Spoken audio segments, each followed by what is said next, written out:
Je bénis l'Éternel, mon conseiller. La nuit même, mon cœur m'exhorte. J'ai constamment l'Éternel sous mes yeux. Quand il est à ma droite, je ne chancelle pas. Après avoir proclamé que Dieu est son lot, son calice et son héritage, David entre dans une relation plus intime et personnelle. Il parle maintenant de Dieu comme conseiller et de sa propre vie intérieure. Je bénis l'Éternel, mon conseiller. Bénir l'Éternel, ici, c'est le louer avec reconnaissance pour sa guidance. Dieu n'est pas seulement un refuge ou une source de bien. Il est aussi celui qui parle à l'âme, qui montre la direction, qui donne la sagesse.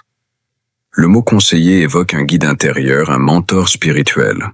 Pour David, Dieu n'est pas lointain, il agit dans ses pensées, dans ses choix, dans ses décisions quotidiennes. Cela suppose une écoute constante, une disposition du cœur à être instruit par Dieu. La nuit même, mon cœur m'exhorte. Dans la Bible, la nuit est souvent le temps du silence, du repos, ou même des doutes. Et pourtant, c'est là que le cœur du psalmiste reste réveillé spirituellement.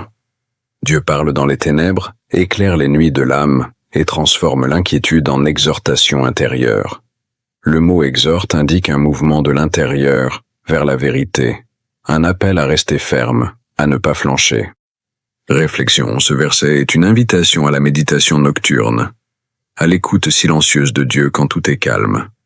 J'ai constamment l'Éternel sous mes yeux. Cette phrase évoque une discipline spirituelle, celle de garder Dieu au centre de ses pensées.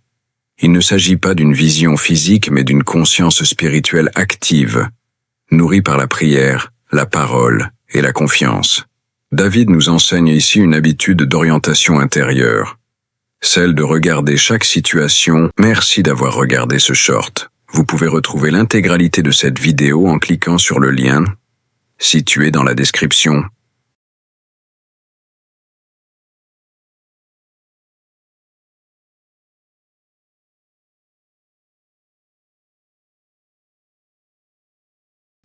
Merci d'avoir regardé ce short. Vous pouvez retrouver l'intégralité de cette vidéo en cliquant sur le lien situé dans la description.